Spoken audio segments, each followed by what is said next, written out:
ಈ ಕಾರ್ಯಕ್ರಮದಲ್ಲಿ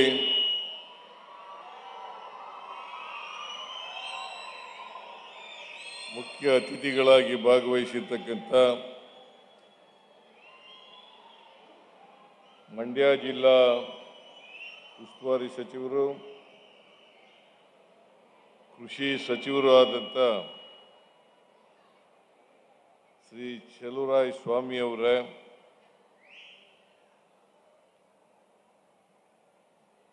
ಈ ಕಾರ್ಯಕ್ರಮದ ಅಧ್ಯಕ್ಷತೆ ವಹಿಸಿರ್ತಕ್ಕಂಥ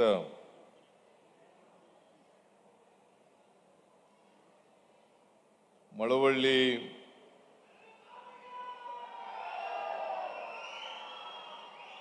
ವಿಧಾನಸಭಾ ಸದಸ್ಯರಾದಂಥ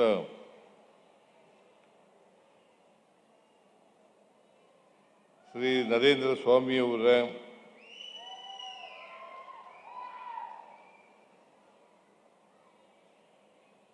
ಶ್ರೀರಂಗಪಟ್ಟಣ ವಿಧಾನಸಭಾ ಸದಸ್ಯರಾದಂಥ ರಮೇಶ್ ಬಂಡಿಸಿದ್ದೇಗೌಡ ಅವರೇ, ಮಂಡ್ಯ ವಿಧಾನಸಭಾ ಕ್ಷೇತ್ರದ ಶಾಸಕರಾದಂಥ ಶ್ರೀ ರವಿ ಗಣಿಗ ಅವರೇ,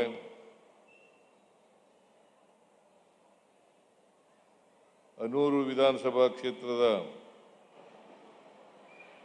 ಶಾಸಕರಾದಂಥ ಶ್ರೀ ಮಂಜುನಾಥ್ ಅವರೇ, ವಿಧಾನ ಪರಿಷತ್ತಿನ ಸದಸ್ಯರಾದಂಥ ದಿನೇಶ್ ಗೂಳಿಗೌಡ ಅವರೇ, ಮಧು ಜಿ ಮಾದೇಗೌಡ ಅವರೇ,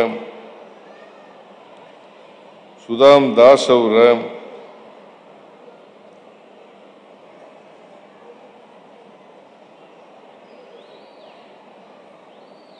ಗ್ರಾಮ ಪಂಚಾಯಿತಿ ಅಧ್ಯಕ್ಷರಾದಂಥ ಶ್ರೀಮತಿ ಚಂದ್ರಮ್ಮನವರೇ, ಮಳವಳ್ಳಿ ಪುರಸಭಾ ಅಧ್ಯಕ್ಷರಾದಂಥ ಶ್ರೀ ಪುಟ್ಟಸ್ವಾಮಿ ಅವರೇ, ಮಾಜಿ ಶಾಸಕರಾದಂಥ ಚಂದ್ರಶೇಖರ್ ಅವರೇ,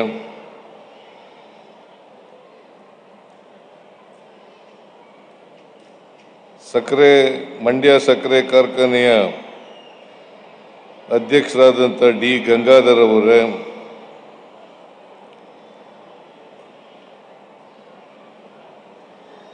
ಮಳವಳ್ಳಿ ಶಿವಣ್ಣನವರೇ, ಎಲ್ಲ ಹಿರಿಯ ಕಿರಿಯ ಅಧಿಕಾರಿ ಸ್ನೇಹಿತರೆ, ಇತರ ಎಲ್ಲ ಆಹ್ವಾನಿತ ಗಣ್ಯರೇ, ಇಲ್ಲಿ ಭಾಗವಹಿಸಿರ್ತಕ್ಕಂಥ ಆತ್ಮೀಯ ಸೋದರ ಸೋದರಿಯರೇ, ಮಾಧ್ಯಮದ ಗೆಳೆಯರೇ, ಇವತ್ತು ಗಗನಚುಕ್ಕಿ ಜಲಪಾತೋತ್ಸವ ಕಾರ್ಯಕ್ರಮದಲ್ಲಿ ಅತ್ಯಂತ ಸಂತೋಷದಿಂದ ಭಾಗಿಯಾಗಿದ್ದೇನೆ ಅಂತ ಹೇಳಲಿಕ್ಕೆ ಬಯಸ್ತಾ ಇದ್ದೇನೆ. ಪ್ರತಿ ವರ್ಷ ಈ ಗಗನಚುಕ್ಕಿ ಜಲಪಾತೋತ್ಸವವನ್ನು ಸರ್ಕಾರ, ಜಿಲ್ಲಾಡಳಿತ ಮತ್ತು ಪ್ರವಾಸೋದ್ಯಮ ಇಲಾಖೆ ಇವುಗಳ ವತಿಯಿಂದ ನಾವು ಆಚರಣೆ ಮಾಡ್ತಾ ಬಂದಿದ್ದೇವೆ. ಇದರ ಉದ್ದೇಶ ಪ್ರಕೃತಿ ಸೌಂದರ್ಯವನ್ನು ಜನರು, ನಾಗರಿಕರು ಅದನ್ನು ಅನುಭವಿಸಬೇಕು, ಹೆಚ್ಚು ಹೆಚ್ಚು ಜನ ಪ್ರವಾಸೋದ್ಯಮಿಗಳು ಈ ಸ್ಥಳಕ್ಕೆ ಬರಬೇಕು ಅಂತಕ್ಕಂಥ ಕಾರಣದಿಂದ ಸರ್ಕಾರನೇ ಈ ಜಲಪಾತೋತ್ಸವವನ್ನು ಆಚರಣೆ ಮಾಡ್ತಾ ಬಂದಿದೆ. ಕರ್ನಾಟಕದಲ್ಲಿ ಅನೇಕ ನದಿಗಳಿದ್ದಾವೆ. ಕಾವೇರಿ ಇದೆ, ಕೃಷ್ಣ ಇದೆ, ತುಂಗಭದ್ರಾ ಇದೆ, ಮತ್ತು ಜೋಗ ಜಲಪಾತ ಇದೆ, ಶರಾವತಿ ನದಿ ಇದೆ. ಇವೆಲ್ಲವೂ ಕೂಡ ನಮ್ಮ ರಾಜ್ಯದಲ್ಲಿ ಆರ್ಥಿಕವಾಗಿ ವೃದ್ಧಿಯಾಗಲಿಕ್ಕೆ ಬಹಳಷ್ಟು ಸಹಕಾರಿಗಳಾಗಿದ್ದಾವೆ ಅಂತಕ್ಕಂಥ ಮಾತುಗಳನ್ನು ಹೇಳಲಿಕ್ಕೆ ಬಯಸ್ತಾ ಇದ್ದೇನೆ. ಈ ಗಗನಚುಕ್ಕಿ ಇದೆಯಲ್ಲ, ಕಾವೇರಿ ನದಿ ಕವಲೊಡೆದು ಅಲ್ಲಿಂದ 300 ಅಡಿ ಎತ್ತರದಿಂದ ನೆಲಕ್ಕೆ ಬೀಳ್ತದೆ. ಇದು ಅತ್ಯಂತ ಸೊಗಸಾದಂಥ, ಅತ್ಯಂತ ಸೌಂದರ್ಯದಿಂದ ಕೂಡಿರ್ತಕ್ಕಂಥ ಒಂದು ಪ್ರದೇಶ ಅಂತಕ್ಕಂಥ ಮಾತುಗಳನ್ನು ಹೇಳಲಿಕ್ಕೆ ಬಯಸ್ತಾ ಇದ್ದೇನೆ. ಅದಕ್ಕೋಸ್ಕರನೇ ಸಾವಿರಾರು ಜನ ಇದನ್ನು ನೋಡಲಿಕ್ಕೆ ಬರ್ತಾರೆ. ಇದು ಒಂದು ಪ್ರಮುಖವಾದಂಥ ಪ್ರವಾಸೋದ್ಯಮ ಕೇಂದ್ರವಾಗಿದೆ ಅಂತಕ್ಕಂಥ ಮಾತುಗಳನ್ನು ಹೇಳಲಿಕ್ಕೆ ಬಯಸ್ತಾ ಇದ್ದೇನೆ. ನಾನು ಕಳೆದ ವರ್ಷ ಬಂದಿದ್ದೆ ಇಲ್ಲಿಗೆ. ಕಳೆದ ವರ್ಷ ಇದೇ ಅಂದರೆ ಯಾವ ತಿಂಗಳಲ್ಲಿ ಬಂದಿದ್ದದು?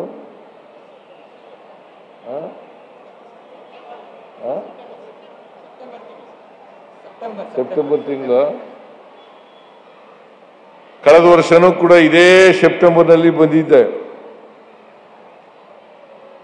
ಅವತ್ತು ಕೂಡ ಈ ಸೊಗಸಾದಂಥ ವಾತಾವರಣ ಇದೆಯಲ್ಲ, ಇದನ್ನ ಅನುಭವಿಸ್ತಕ್ಕಂಥವ್ರಿಗೆ ಗೊತ್ತಾಗ್ತದೆ ಇದು.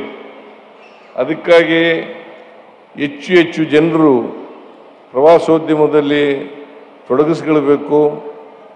ನಾವು ಆ ಕಾರಣಕ್ಕೋಸ್ಕರನೇ ಶಕ್ತಿ ಯೋಜನೆಯನ್ನು ಮಾಡಿದ್ದೇವೆ. ಪ್ರವಾಸೋದ್ಯಮ ಕೇಂದ್ರಗಳಿಗೆ ಜನ ಹೋಗಲಿ, ಹೆಚ್ಚೆಚ್ಚಾಗಿ, ಅದರಲ್ಲೂ ವಿಶೇಷವಾಗಿ ಹೆಣ್ಣು ಮಕ್ಕಳು ಹೋಗಲಿ ಅಂತಕ್ಕಂಥ ಕಾರಣದಿಂದ ಫ್ರೀ ಬಸ್ನಲ್ಲಿ ಕರ್ಕೊಬರ್ತಕ್ಕಂಥ ವ್ಯವಸ್ಥೆಯನ್ನು ಮಾಡಿದ್ದೇವೆ.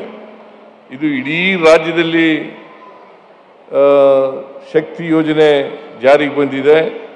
ಕಳೆದ 2 ವರ್ಷಗಳಿಂದ ಈ ಯೋಜನೆ ಜಾರಿಗೆ ಬಂದು ಬಹುಶಃ ನಾವು ಪಂಚ ಗ್ಯಾರಂಟಿ ಯೋಜನೆಗಳನ್ನು ಜಾರಿಗೆ ತಗೊಂಡ್ಬಂದಿದ್ದೀವಿ. ಈ ಜಾರಿಗೆ ತಂದಿರೋದ್ರಿಂದ ಮಂಡ್ಯ ಜಿಲ್ಲೆ ಒಂದರಲ್ಲೇ ಸುಮಾರು 3,200 ಕೋಟಿ ರೂಪಾಯಿಗಳನ್ನು 3,200 ಕೋಟಿ ರೂಪಾಯಿಗಳನ್ನು ಖರ್ಚು ಮಾಡಿದ್ದೀವಿ. ಇದರರ್ಥ ಸಮಾಜದಲ್ಲಿರ್ತಕ್ಕಂಥ ಅಸಮಾನತೆಯನ್ನು ಹೋಗಲಾಡಿಸಬೇಕು ಅಂತಕ್ಕಂಥ ಕಾರಣದಿಂದ, ಮಹಿಳೆಯರಿಗೂ ಕೂಡ ಸ್ವಾವಲಂಬನೆ ಬರಬೇಕು ಅಂತಕ್ಕಂಥ ಕಾರಣದಿಂದ ಬಾಬಾ ಸಾಹೇಬ್ ಅಂಬೇಡ್ಕರ್ ಅವರು ಒಂದು ಮಾತನ್ನು ಹೇಳ್ತಾರೆ. ನಮ್ಮ ದೇಶಕ್ಕೆ ಸ್ವಾತಂತ್ರ್ಯ ಬಂದದ್ದು ಸಾರ್ಥಕ ಆಗಬೇಕಾದ್ರೆ ಪ್ರತಿಯೊಬ್ಬರು ಕೂಡ ಆರ್ಥಿಕವಾಗಿ, ಸಾಮಾಜಿಕವಾಗಿ ಶಕ್ತಿಯುತರಾದಾಗ ಮಾತ್ರ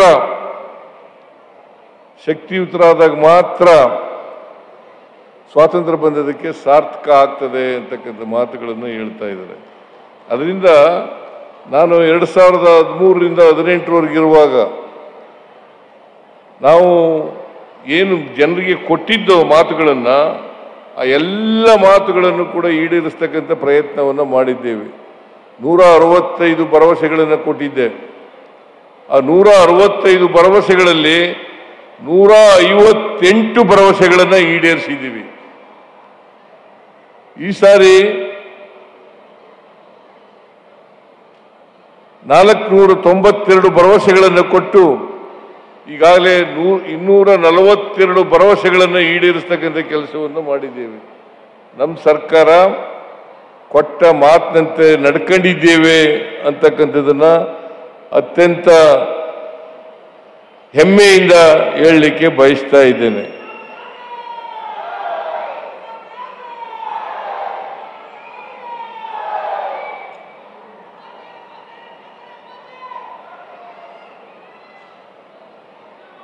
ಬಹಳ ಸಂತೋಷ.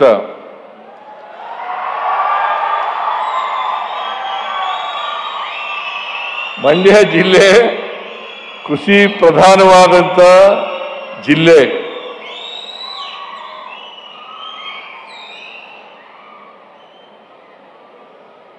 ನಾವು ಅಧಿಕಾರಕ್ಕೆ ಬಂದ ಮೇಲೆ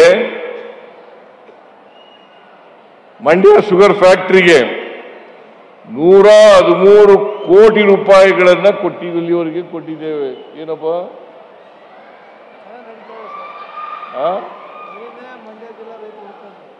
113 ಕೋಟಿ ರೂಪಾಯಿಗಳನ್ನ ಕೊಟ್ಟಿದ್ದೇವೆ. ನಾನು ಬಂದ ತಕ್ಷಣನೇ 50 ಕೋಟಿ ರೂಪಾಯಿಗಳನ್ನ ಕೊಟ್ಟೆ. ಆಮೇಲೆ 52 ಕೋಟಿ ರೂಪಾಯಿಗಳನ್ನ ವಿದ್ಯುತ್ ಶಕ್ತಿ ಬಾಕಿ ಬಿಲ್ಗಳನ್ನ ಮನ್ನಾ ಮಾಡಿದೆ. ಅದಲ್ಲದೆ 10 ಕೋಟಿ ರೂಪಾಯಿಗಳನ್ನ ಕೊಟ್ಟಿದ್ದೇನೆ. ಏನಯ್ಯ ಗಂಗಾಧರ?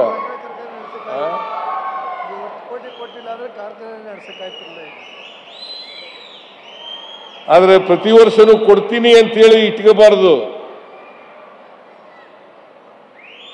ಮಂಡ್ಯ ಶುಗರ್ ಫ್ಯಾಕ್ಟರಿ ಮುಚ್ಚಕ್ಕೆ ಸಾಧ್ಯ ಇಲ್ಲ. ಆದರೆ ಅದು ಲಾಭದಾಯಕವಾಗಿ ಮಾಡಲಿಕ್ಕೆ ಎಲ್ಲ ಪ್ರಯತ್ನಗಳನ್ನು ಕೂಡ ಮಾಡಬೇಕು.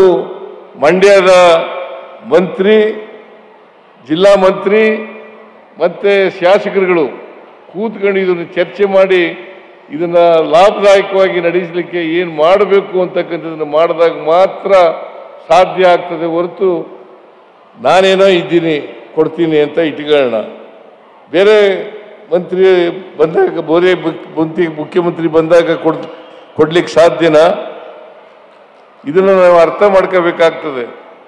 ಅದಕ್ಕೋಸ್ಕರ ಮಂಡ್ಯ ಶುಗರ್ ಫ್ಯಾಕ್ಟರಿ ಅದು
ಲಾಭ ಅಥವಾ ನಷ್ಟ ಇಲ್ಲದೇನೆ ನಡೀತಕ್ಕಂಥ ರೀತಿಯಲ್ಲಿ ಮಾಡ್ತಕ್ಕಂಥ ಪ್ರಯತ್ನವನ್ನು ಮಾಡಬೇಕು.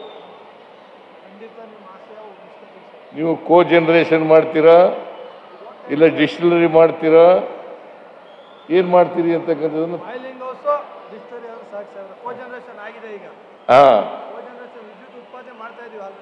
ಮಾಡ್ತಾ ಇದ್ದೀರಾ. ಮತ್ತೆ ಡಿಸ್ಟಿಲರಿ ಮಾಡಿಲ್ಲ. ಪ್ಲಾಂಟ್ ಮತ್ತೆ ಬಾಯ್ಲಿಂಗ್ ಹೌಸ್ ಸರ್, ಸದ್ಯಕ್ಕೆ ಬಾಯ್ಲಿಂಗ್ ಹೌಸ್ ಹಾಕೊಟ್ಟು ಸಾಕು ಸರ್. ಇಲ್ಲಿ ಹೇಳಿದ್ದಾರೆ ಸಾಹೇಬ್ರು, ಬಾಯ್ಲಿಂಗ್ ಹೌಸ್ ಮಾಡಿದ್ರೆ 60 ಕೋಟಿ ಆಗುತ್ತಷ್ಟೇ. ಇಳುವರಿನೂ ಜಾಸ್ತಿ ಆಗುತ್ತೆ, 5,000 ಪ್ರೆಷರು ಆಗುತ್ತೆ. ಅದನ್ನು ಮಾಡ್ಕೊಂಡು ಮುಂದಕ್ಕೆ ಡಿಸ್ಟರಿ ಮಾಡ್ತೀವಿ. ಒಂದೇ ಸಲ ಹಣಕಾಸಿಂದ ಮಾಡೋಕ್ಕಾಗಲ್ಲ. 60 ಕೋಟಿ ಒಂದೇ ಮಾಡಿಬಿಟ್ರು ಸಾಕು. ಮುಂದೆ ವರ್ಷದಿಂದ ಯಾವುದು ಸಮಸ್ಯೆ ಇಲ್ಲ ನೋಡ್ಕೊಂಡು ಒಟ್ಟಿಗೆ ಮಂಡ್ಯ ಶುಗರ್ ಫ್ಯಾಕ್ಟ್ರಿ ನಷ್ಟದಲ್ಲಿ ಇರಬಾರ್ದು.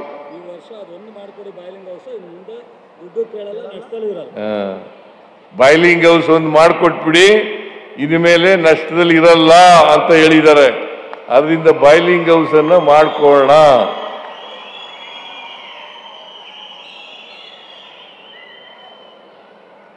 ಆಮೇಲೆ ಈ ಕಾವೇರಿ ನದಿ ಇದೆಯಲ್ಲ, ಇದರ ಡಿಸ್ಪ್ಯೂಟ್ ಇಲ್ಲ. ಈಗ ತಮಿಳುನಾಡಿಗೆ 177.25 TMC ನೀರನ್ನು ಕೊಡಬೇಕು ಅಂತೇಳಿ ತೀರ್ಮಾನ ಆಗ್ಬಿಟ್ಟದೆ. 177.25 TMC ನೀರನ್ನು ಕೊಡಬೇಕು ಅಂತ ತೀರ್ಮಾನ ಆಗಿದೆ. ಅದು ಮಳೆಗಾಲ ಸರಿಯಾಗಿ ಆದಾಗ ಮಾತ್ರ. ಒಂದು ವೇಳೆ ಮಳೆಗಾಲ ಆಗಲಿಲ್ಲ ಅಂತಂದ್ರೆ ಡಿಸ್ಟ್ರೆಸ್ ಫಾರ್ಮುಲಾ ಜಾರಿಗೆ ಬರ್ತದೆ. ಆ ಡಿಸ್ಟ್ರೆಸ್ ಫಾರ್ಮುಲಾ ಇದೆಯಲ್ಲ, ಅದರ ಪ್ರಕಾರ ನೀರನ್ನು ಹಂಚಿಕೆ ಮಾಡ್ಕೊಳ್ತಕ್ಕಂಥ ಕೆಲಸವನ್ನು ಮಾಡಬೇಕು. ಇವತ್ತು ತಮಿಳುನಾಡಿನವರು ಆ 177.25 TMCಗೆ ಮಾತ್ರ ನೀರನ್ನು ಬಳಸ್ಕೊಳ್ಳಿಕ್ಕೆ ಅರ್ಹರಾಗಿರ್ತಾರೆ. ಆದರೆ ಅವರು ಮೇಕೆದಾಟು ಯೋಜನೆಗೆ, ರಿಸರ್ವಾಯರ್ಗೆ ಯಾಕೆ ಅಡ್ಡ ಬರ್ತಾ ಇದ್ದಾರೆ ಅಂತಕ್ಕಂಥದ್ದು ನನಗೆ ಇವತ್ತಿನವರೆಗೂ ಅರ್ಥ ಆಗಿಲ್ಲ. ಅದು ರಾಜಕೀಯ. ಅವರು ರಾಜಕೀಯ ಮಾಡಲಿಕ್ಕೋಸ್ಕರವಾಗಿ ಮೇಕೆದಾಟು ಮಾಡಬಾರ್ದು ರಿಸರ್ವಾಯರ್ನ ಅಂತೇಳಿ, ಅದು ಬ್ಯಾಲೆನ್ಸಿಂಗ್ ರಿಸರ್ವಾಯರ್, ಮತ್ತು ನಮ್ಮ ಜಾಗದಲ್ಲಿ ಕಟ್ಟತಕ್ಕಂಥದ್ದು. ಅದನ್ನು ನಾವು ಅವರು 177.25 TMCನ ಅಷ್ಟಕ್ಕೆ ಮಾತ್ರ ಅವರು ಇರ್ತಕ್ಕಂಥದ್ದು. ನಾವು ಉಳಿಕೆ ನೀರು ಈಗ ಇಲ್ಲಿವರೆಗೆ 98 TMC ನೀರು ಕೊಡಬೇಕಾಗಿತ್ತು. ಆದರೆ ಇವತ್ತಿನವರೆಗೆ 221 TMC ನೀರು ಹೊಟ್ಟೋಗಿದೆ. ಅಂದರೆ ಎಷ್ಟು ನೀರು ಕೊಡಬೇಕಾಗಿತ್ತೋ ಅದಕ್ಕಿಂತ 122 TMC ನೀರು ಹೆಚ್ಚಾಗಿ ಹೋಗಿದೆ. ಎಷ್ಟು ನೀರು ಕೊಡಬೇಕಾಗಿತ್ತು ಅಷ್ಟಕ್ಕಿಂತ 122 TMC ನೀರು ಹೋಗಿದೆ. ಅಂತಂದರೆ ನಾವು ಮಳೆಗಾಲ ಚೆನ್ನಾಗಾದರೆ ನಾವೇ ನೀರು ಇಟ್ಕೊಳ್ಳೋಕ್ಕಾಗಲ್ಲ, ನೀರು ಕೊಟ್ಟೇ ಕೊಡ್ತೀವಿ. ಅದೃಷ್ಟವಶಾತ್ ಕಳೆದ ವರ್ಷ ಮತ್ತು ಈ ವರ್ಷ 2 ವರ್ಷನೂ ಕೂಡ ಒಳ್ಳೆ ಮಳೆಗಾಲ ಆಗಿದೆ. ಕಳೆದ ವರ್ಷ ಈ ವರ್ಷಕ್ಕಿಂತ ಜಾಸ್ತಿ ಮಳೆಗಾಲ ಆಗಿತ್ತು. ಈ ವರ್ಷನೂ ಕೂಡ ವಾಡಿಕೆ ಮಳೆಗಿಂತ ಜಾಸ್ತಿ ಆಗಿದೆ. ನಮ್ಮ ಅದೃಷ್ಟ, ಎಲ್ಲ ಜಲಾಶಯಗಳು ಕೂಡ ತುಂಬಿದ್ದಾವೆ. ಕೃಷ್ಣ ಸಾಗರ, KRS, ಕಬಿನಿ, ಆಮೇಲೆ ಹೇಮಾವತಿ, ಹಾರಂಗಿ, ತುಂಗಭದ್ರಾ, ಆಮೇಲೆ ನಾರಾಯಣಪುರ ಮತ್ತು ಅಪ್ಪರ್ ಕೃಷ್ಣ, ಇವೆಲ್ಲ ಜಲಾಶಯಗಳು ಕೂಡ ತುಂಬಿದ್ದಾವೆ.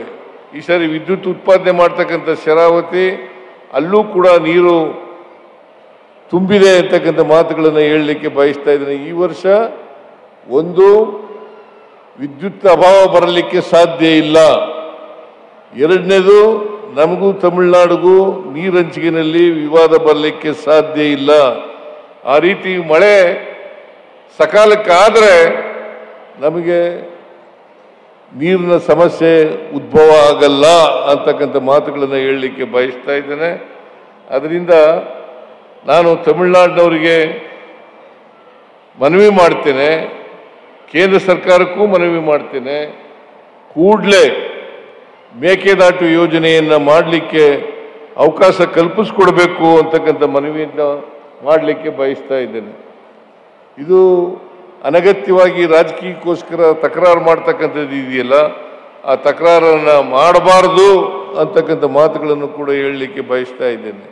ಅದರಿಂದ ಈ ಮೇಕೆದಾಟು ಇದೆಯಲ್ಲ, ಆ ಮೇಕೆದಾಟು ನಾವು ರಿಸರ್ವಾಯರ್ನ ಮಾಡಿದ್ರೆ ಸುಮಾರು 66 TMC ನೀರನ್ನು ಅಲ್ಲಿ ಶೇಖರಣೆ ಮಾಡಲಿಕ್ಕೆ ಸಾಧ್ಯ ಆಗ್ತದೆ. 66 TMC ನೀರನ್ನು ಶೇಖರಣೆ ಮಾಡಿದ್ರೆ ತಮಿಳುನಾಡಿಗೂ ಉಪಯೋಗ ಆಗುತ್ತೆ, ಕರ್ನಾಟಕಕ್ಕೂ ಉಪಯೋಗ ಆಗುತ್ತೆ. ಕರ್ನಾಟಕ ನಾವು ಮಳೆ ಬರದೇ ಇದ್ದಾಗ ಅದನ್ನು ತಮಿಳುನಾಡಿಗೆ ಬಿಟ್ಟುಕೊಡ್ಲಿಕ್ಕೆ, ಮಳೆ ಬಂದಾಗ ಅದನ್ನು ಶೇಖರಣೆ ಮಾಡ್ತಕ್ಕಂಥ ಕೆಲಸವನ್ನು ಮಾಡ್ತಕ್ಕಂಥದ್ದು ಕೂಡ ಅನುಕೂಲ ಆಗ್ತದೆ ಅಂತಕ್ಕಂಥ ಮಾತುಗಳನ್ನು ಹೇಳಲಿಕ್ಕೆ ಬಯಸ್ತಾ ಇದ್ದೇನೆ.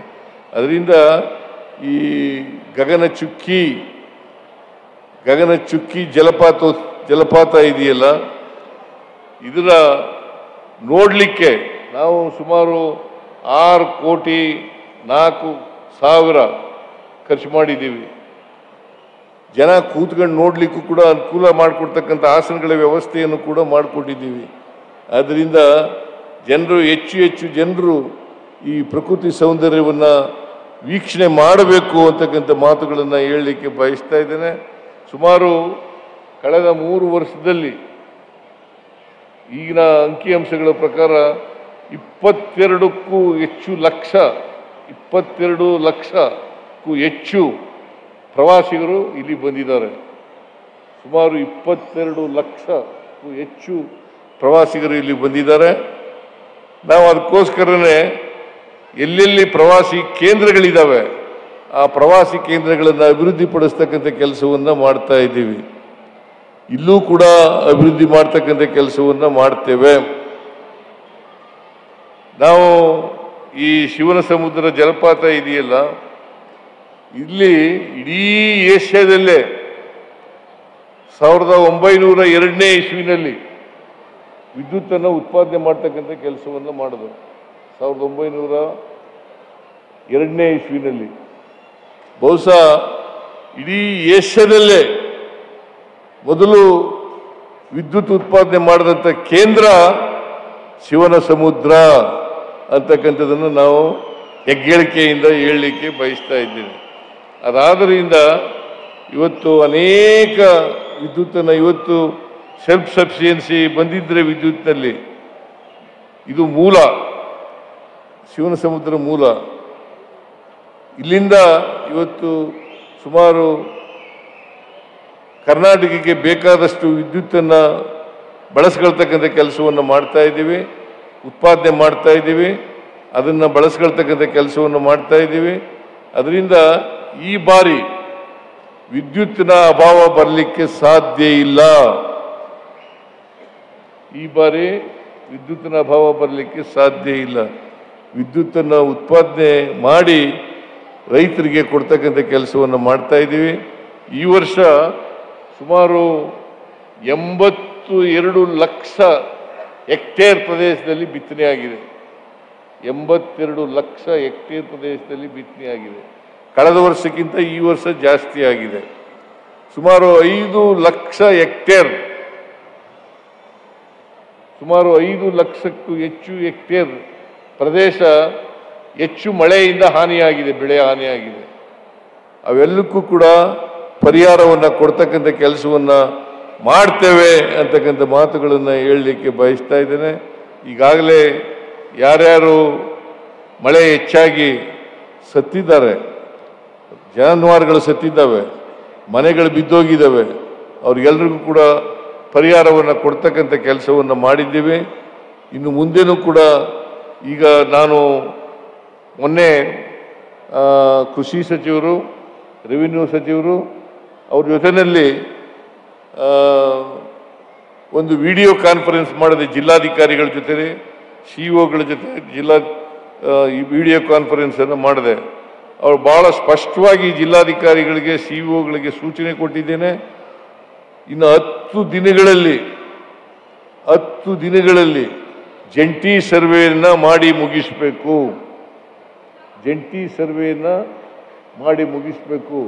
ಸರ್ಕಾರಕ್ಕೆ ವರದಿ ಕೊಟ್ಟರೆ ನಾವು ಬೆಳೆ ಪರಿಹಾರವನ್ನು ಕೊಡಲಿಕ್ಕೆ ಸಾಧ್ಯ ಆಗ್ತದೆ ಅಂತ ಮಾತುಗಳನ್ನು ಹೇಳಿದ್ದೀವಿ. ಈಗಾಗಲೇ ನಾವು ತಯಾರಿ ಮಾಡ್ಕೊಂಡಿದ್ದೀವಿ. ದುಡ್ಡಿಗೆ ತೊಂದರೆ ಇಲ್ಲ. ಯಾಕಂತಂದರೆ ಭಾಳ ಜನ ವಿರೋಧ ಪಕ್ಷದವರು ನಮ್ಮ ಮೇಲೆ ಟೀಕೆ ಮಾಡ್ತಾರೆ. ಗ್ಯಾರಂಟಿ ಯೋಜನೆಗಳನ್ನು ಮಾಡಿ ರಾಜ್ಯ ಸರ್ಕಾರದಲ್ಲಿ ದುಡ್ಡಿಲ್ಲ, ಬೇರೆ ಅಭಿವೃದ್ಧಿ ಕೆಲಸಗಳಿಗೆ ದುಡ್ಡಿಲ್ಲ ಅಂತಕ್ಕಂಥ ಪ್ರಚಾರವನ್ನು ಮಾಡ್ತಕ್ಕಂಥ ಕೆಲಸವನ್ನು ಮಾಡ್ತಾರೆ. ಅದು ಸುಳ್ಳು ಪ್ರಚಾರ. ಗ್ಯಾರಂಟಿ ಯೋಜನೆಗಳಿಗೆ ಇಲ್ಲಿವರೆಗೆ ಖರ್ಚು ಮಾಡಿರ್ತಕ್ಕಂಥ ಹಣ ಸುಮಾರು 99 ಲಕ್ಷ ಕೋಟಿ, 99,000 ಕೋಟಿ, 99,000 ಕೋಟಿ. ಇನ್ನೇನು 1 ಲಕ್ಷ ಕೋಟಿ ತಲುಪ್ತಾ ಇದ್ದೀವಿ. 1 ಲಕ್ಷ ಕೋಟಿ ತಲುಪ್ತಾ ಇದ್ದೀವಿ. ಆದ್ದರಿಂದ ನಮ್ಮಲ್ಲಿ ಅಭಿವೃದ್ಧಿ ಕೆಲಸ ಮಾಡಲಿಕ್ಕೂ ದುಡ್ಡಿದೆ, ಮತ್ತೆ ಗ್ಯಾರಂಟಿ ಯೋಜನೆಗಳನ್ನು ಮಾಡಲಿಕ್ಕೂ ಕೂಡ ದುಡ್ಡಿದೆ. ಅದರಿಂದ ಯಾವುದೇ ಅಭಿವೃದ್ಧಿ ಕೆಲಸ ಮಾಡಲಿಕ್ಕೆ ಅಗತ್ಯವಾಗಿ ಬೇಕಾದಂಥ ಹಣ ಸರ್ಕಾರದಲ್ಲಿ ಇದೆ ಅಂತಕ್ಕಂಥ ಮಾತುಗಳನ್ನು ಹೇಳಲಿಕ್ಕೆ ಬಯಸ್ತಾ ಇದ್ದೇನೆ. ವಿರೋಧ ಪಕ್ಷದವ್ರಿಗೆ ಏನು ವಿಚಾರ ಇಲ್ಲ, ಮಾತಾಡಲಿಕ್ಕೆ ಯಾವ ವಿಷಯನೂ ಇಲ್ಲ. ಅದಕ್ಕೋಸ್ಕರ ಸುಳ್ಳು ಪ್ರಚಾರ ಮಾಡ್ತಾರೆ, ಸುಳ್ಳು ಆಪಾದನೆಗಳನ್ನು ಮಾಡ್ತಾರೆ. ಅದನ್ನೆಲ್ಲ ಅವ್ರ ಮಾತುಗಳನ್ನು ನಂಬೇಡಿ ಅಂತಕ್ಕಂಥ ಮಾತುಗಳನ್ನು ಹೇಳಲಿಕ್ಕೆ ಬಯಸ್ತಾ ಇದ್ದೇನೆ. ಈ ವಿರೋಧ ಪಕ್ಷದವ್ರು ಇದಾರಲ್ಲ, ಪ್ರಚೋದನೆ ಮಾಡೋದು, ಬರೀ ಪ್ರಚೋದನೆ ಮಾಡೋದು, ಸುಳ್ಳುಗಳಲ್ಲಿ ಹೇಳಿ ಜನರನ್ನ ಪ್ರಚೋದಿಸಿ ಅಶಾಂತಿಯನ್ನ ನಿರ್ಮಾಣ ಮಾಡ್ತಕ್ಕಂಥ ಪ್ರಯತ್ನವನ್ನು ಮಾಡ್ತಾ ಇದ್ದಾರೆ. ಇದಕ್ಕೆ ಅವಕಾಶ ಕೊಡಕೂಡುದು. ಜನರು ಅವ್ರ ಮಾತುಗಳಿಗೆ ಕಿವಿ ಕೊಡಕೂಡುದು ಅಂತಕ್ಕಂಥ ಮಾತುಗಳನ್ನು ಕೂಡ ಈ ಸಂದರ್ಭದಲ್ಲಿ ಹೇಳಲಿಕ್ಕೆ ಬಯಸ್ತಾ ಇದ್ದೇನೆ. ಅದರಿಂದ ಬಿಜೆಪಿಯವ್ರಿಗೆ ಏನು ಕೆಲಸ ಇಲ್ಲ. ಸಮಾಜದಲ್ಲಿ ಜಾತಿಗಳನ್ನು ಒಡೆಯೋದು, ಧರ್ಮಗಳನ್ನು ಒಡೆಯೋದು, ಜನರನ್ನು ಎತ್ಕಟ್ಟೋದು. ಹಿಂದೂ ಮುಸ್ಲಿಂ, ಈಗ ಕುವೆಂಪು ಅವರು ನಮ್ಗೆ ಹೇಳಿದ್ದಾರೆ, ಸರ್ವ ಜನಾಂಗದ ಶಾಂತಿಯ ತೋಟ ಆಗಬೇಕು ಅಂತೇಳಿ. ಸರ್ವ ಜನಾಂಗದ ಶಾಂತಿಯ ತೋಟ ಆಗಬೇಕು ಅಂತ ಹೇಳಿ ನಾವೆಲ್ಲರೂ ಕೂಡ ಮನುಷ್ಯರಾಗಿ ಬಾಳ್ಬೇಕಲ್ಲ, ಪರಸ್ಪರ ಪ್ರೀತಿಯಿಂದ ಬದುಕಬೇಕು ಹೊರತು ಯಾವುದೇ ಕಾರಣಕ್ಕೆ ಪರಸ್ಪರ ದ್ವೇಷ ಮಾಡ್ತಕ್ಕಂಥ ಕೆಲಸವನ್ನು ಮಾಡಬಾರದು ಅಂತಕ್ಕಂಥದ್ದು. ಈ ಬಿಜೆಪಿಯವ್ರ ಕೆಲಸ ಏನಪ್ಪ ಅಂತಂದ್ರೆ ದ್ವೇಷ ಹುಟ್ಟಾಗ್ತಕ್ಕಂಥದ್ದು, ಸಮಾಜ ಒಡೆಯತಕ್ಕಂಥದ್ದು, ಸುಳ್ಳು ಹೇಳ್ತಕ್ಕಂಥದ್ದು. ಸುಳ್ಳೇ ಅವ್ರ ಮನೆ ದೇವರು. ಬಿಜೆಪಿಯವರ ಮನೆ ದೇವರು ಯಾವುದಪ್ಪ ಅಂತಂದ್ರೆ ಸುಳ್ಳೇ. ದಯಮಾಡಿ ಈ ರಾಜ್ಯದ ಜನತೆಗೆ ನಾನು ಮನವಿ ಮಾಡ್ತೇನೆ, ಬಿಜೆಪಿಯವರ ಮಾತುಗಳನ್ನ ನಂಬ್ಕೊಳ್ಳಕ್ ಹೋಗ್ಬೇಡಿ, JDSನವರ ಮಾತುಗಳನ್ನು ನಂಬ್ಕೋಬೇಡಿ. ಈಗ JDSನವರು ಸೇರ್ಕೊಂಡ್ಬಿಟ್ಟಿದ್ದಾರೆ ಬಿಜೆಪಿಯವ್ರ ಜೊತೆ, ಮೊದಲು ಇರಲಿಲ್ಲ. JDSನವರು ಕಳೆದ ಲೋಕಸಭಾ ಚುನಾವಣೆಯಿಂದ ಜೊತೆ ಸೇರ್ಕೊಂಡಿದ್ದಾರೆ. ಯಾಕೆಂತಂದ್ರೆ JDSನವರು ಅವರು ಬಹಳ ಕಡಿಮೆ ಸ್ಥಾನಗಳನ್ನು ಗೆಲ್ಲಲಿಕ್ಕೆ ಪ್ರಾರಂಭ ಆದಮೇಲೆ ಈಗ ಬಿಜೆಪಿಯವ್ರ ಜೊತೆ ಸೇರ್ಕೊಂಡು, ನಾಳೆ ಮುಂದೆ ಒಂದು ದಿನ ಅವರು ಬಿಜೆಪಿಯವ್ರ ಜೊತೆ ಸೇರ್ಕೊಂಡ್ರು ಕೂಡ ಆಶ್ಚರ್ಯ ಪಡಬೇಕಾದಂಥ ಅಗತ್ಯ ಇಲ್ಲ. ಆ ಕಾರಣಕ್ಕೋಸ್ಕರ ನೀವೆಲ್ಲರೂ ಕೂಡ ಕಾಂಗ್ರೆಸ್ ಪಕ್ಷದ ಸರ್ಕಾರ ನಿಮ್ಮ ಸರ್ಕಾರ. ನಾವು ಸಮಾಜದಲ್ಲಿರ್ತಕ್ಕಂಥ ಅಸಮಾನತೆಗಳನ್ನು ತೊಡೆದಾಕ್ಲಿಕ್ಕೆ ಎಲ್ಲ ಪ್ರಯತ್ನಗಳನ್ನು ಕೂಡ ಮಾಡ್ತಾ ಇದ್ದೇವೆ. ಅದನ್ನೇ ಬಾಬಾ ಸಾಹೇಬ್ ಅಂಬೇಡ್ಕರ್ ಅವರು ಸಂವಿಧಾನದಲ್ಲಿ ಹೇಳಿರ್ತಕ್ಕಂಥದ್ದು. ಸ್ವಾತಂತ್ರ್ಯ, ಸಮಾನತೆ, ಮತ್ತೆ ಜೋಗ ಜಲಪಾತ ಇದೆ, ಶರಾವತಿ ನದಿ ಇದೆ. ಇವೆಲ್ಲವೂ ಕೂಡ ನಮ್ಮ ರಾಜ್ಯದಲ್ಲಿ ಆರ್ಥಿಕವಾಗಿ ವೃದ್ಧಿಯಾಗಲಿಕ್ಕೆ ಬಹಳಷ್ಟು ಸಹಕಾರಿಗಳಾಗಿದ್ದಾವೆ ಅಂತಕ್ಕಂಥ ಮಾತುಗಳನ್ನು ಹೇಳಲಿಕ್ಕೆ ಬಯಸ್ತಾ ಇದ್ದೇನೆ. ಈ ಗಗನಚುಕ್ಕಿ ಇದೆಯಲ್ಲ, ಕಾವೇರಿ ನದಿ ಕವಲೊಡೆದು ಅಲ್ಲಿಂದ 300 ಅಡಿ ಎತ್ತರದಿಂದ ನೆಲಕ್ಕೆ ಬೀಳ್ತದೆ. ಇದು ಅತ್ಯಂತ ಸೊಗಸಾದಂಥ, ಅತ್ಯಂತ ಸೌಂದರ್ಯದಿಂದ ಕೂಡಿರ್ತಕ್ಕಂಥ ಒಂದು ಪ್ರದೇಶ ಅಂತಕ್ಕಂಥ ಮಾತುಗಳನ್ನು ಹೇಳಲಿಕ್ಕೆ ಬಯಸ್ತಾ ಇದ್ದೇನೆ. ಅದಕ್ಕೋಸ್ಕರನೇ ಸಾವಿರಾರು ಜನ ಇದನ್ನು ನೋಡಲಿಕ್ಕೆ ಬರ್ತಾರೆ. ಇದು ಒಂದು ಪ್ರಮುಖವಾದಂಥ ಪ್ರವಾಸೋದ್ಯಮ ಕೇಂದ್ರವಾಗಿದೆ ಅಂತಕ್ಕಂಥ ಮಾತುಗಳನ್ನು ಹೇಳಲಿಕ್ಕೆ ಬಯಸ್ತಾ ಇದ್ದೇನೆ. ನಾನು ಕಳೆದ ವರ್ಷ ಬಂದಿದ್ದೆ ಇಲ್ಲಿಗೆ. ಕಳೆದ ವರ್ಷ ಇದೇ ಅಂದರೆ ಯಾವ ತಿಂಗಳಲ್ಲಿ ಬಂದಿದ್ದು?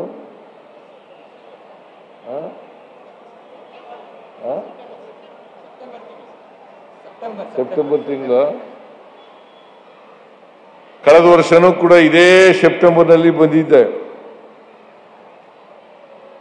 ಅವತ್ತು ಕೂಡ ಈ ಸೊಗಸಾದಂಥ ವಾತಾವರಣ ಇದೆಯಲ್ಲ, ಇದನ್ನ ಅನುಭವಿಸ್ತಕ್ಕಂಥವ್ರಿಗೆ ಗೊತ್ತಾಗ್ತದೆ ಇದು.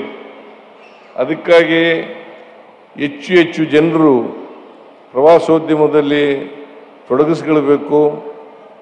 ನಾವು ಆ ಕಾರಣಕ್ಕೋಸ್ಕರನೇ ಶಕ್ತಿ ಯೋಜನೆಯನ್ನು ಮಾಡಿದ್ದೇವೆ. ಪ್ರವಾಸೋದ್ಯಮ ಕೇಂದ್ರಗಳಿಗೆ ಜನ ಹೋಗಲಿ, ಹೆಚ್ಚೆಚ್ಚಾಗಿ ಅದರಲ್ಲೂ ವಿಶೇಷವಾಗಿ ಹೆಣ್ಣು ಮಕ್ಕಳು ಹೋಗಲಿ ಅಂತಕ್ಕಂಥ ಕಾರಣದಿಂದ ಫ್ರೀ ಬಸ್ನಲ್ಲಿ ಕರ್ಕೊಬರ್ತಕ್ಕಂಥ ವ್ಯವಸ್ಥೆಯನ್ನು ಮಾಡಿದ್ದೇವೆ. ಇದು ಇಡೀ ರಾಜ್ಯದಲ್ಲಿ ಶಕ್ತಿ ಯೋಜನೆ ಜಾರಿಗೆ ಬಂದಿದೆ. ಕಳೆದ 2 ವರ್ಷಗಳಿಂದ ಈ ಯೋಜನೆ ಜಾರಿಗೆ ಬಂದು ಬಹುಶಃ ನಾವು ಪಂಚ ಗ್ಯಾರಂಟಿ ಯೋಜನೆಗಳನ್ನು ಜಾರಿಗೆ ತಗೊಂಡ್ಬಂದಿದ್ದೀವಿ. ಈ ಜಾರಿಗೆ ತಂದಿರೋದ್ರಿಂದ ಮಂಡ್ಯ ಜಿಲ್ಲೆ ಒಂದರಲ್ಲೇ ಸುಮಾರು 3,200 ಕೋಟಿ ರೂಪಾಯಿಗಳನ್ನು 3,200 ಕೋಟಿ ರೂಪಾಯಿಗಳನ್ನು ಖರ್ಚು ಮಾಡಿದ್ದೀವಿ. ಇದರರ್ಥ ಸಮಾಜದಲ್ಲಿರ್ತಕ್ಕಂಥ ಅಸಮಾನತೆಯನ್ನು ಹೋಗಲಾಡಿಸಬೇಕು ಅಂತಕ್ಕಂಥ ಕಾರಣದಿಂದ ಮಹಿಳೆಯರಿಗೂ ಕೂಡ ಸ್ವಾವಲಂಬನೆ ಬರಬೇಕು ಅಂತಕ್ಕಂಥ ಕಾರಣದಿಂದ ಬಾಬಾ ಸಾಹೇಬ್ ಅಂಬೇಡ್ಕರ್ ಅವರು ಒಂದು ಮಾತನ್ನ ಹೇಳ್ತಾರೆ, ನಮ್ಮ ದೇಶಕ್ಕೆ ಸ್ವಾತಂತ್ರ್ಯ ಬಂದದ್ದು ಸಾರ್ಥಕ ಆಗಬೇಕಾದ್ರೆ ಪ್ರತಿಯೊಬ್ಬರು ಕೂಡ ಆರ್ಥಿಕವಾಗಿ ಸಾಮಾಜಿಕವಾಗಿ ಶಕ್ತಿಯುತರಾದಾಗ ಮಾತ್ರ ಸ್ವಾತಂತ್ರ್ಯ ಬಂದದಕ್ಕೆ ಸಾರ್ಥಕ ಆಗ್ತದೆ ಅಂತಕ್ಕಂಥ ಮಾತುಗಳನ್ನು ಹೇಳ್ತಾ ಇದ್ದಾರೆ. ಅದರಿಂದ ನಾನು 2013ರಿಂದ 2018ರವರೆಗಿರುವಾಗ ನಾವು ಏನು ಜನರಿಗೆ ಕೊಟ್ಟಿದ್ದೋ ಮಾತುಗಳನ್ನು, ಆ ಎಲ್ಲ ಮಾತುಗಳನ್ನು ಕೂಡ ಈಡೇರಿಸ್ತಕ್ಕಂಥ ಪ್ರಯತ್ನವನ್ನು ಮಾಡಿದ್ದೇವೆ. 165 ಭರವಸೆಗಳನ್ನು ಕೊಟ್ಟಿದ್ದೆ. ಆ 165 ಭರವಸೆಗಳಲ್ಲಿ 158 ಭರವಸೆಗಳನ್ನು ಈಡೇರಿಸಿದ್ದೀವಿ. ಈ ಸಾರಿ 492 ಭರವಸೆಗಳನ್ನು ಕೊಟ್ಟು ಈಗಾಗಲೇ 242 ಭರವಸೆಗಳನ್ನು ಈಡೇರಿಸ್ತಕ್ಕಂಥ ಕೆಲಸವನ್ನು ಮಾಡಿದ್ದೇವೆ. ನಮ್ಮ ಸರ್ಕಾರ ಕೊಟ್ಟ ಮಾತಿನಂತೆ ನಡ್ಕೊಂಡಿದ್ದೇವೆ ಅಂತಕ್ಕಂಥದ್ದನ್ನ ಅತ್ಯಂತ ಹೆಮ್ಮೆಯಿಂದ ಹೇಳಲಿಕ್ಕೆ ಬಯಸ್ತಾ ಇದ್ದೇನೆ.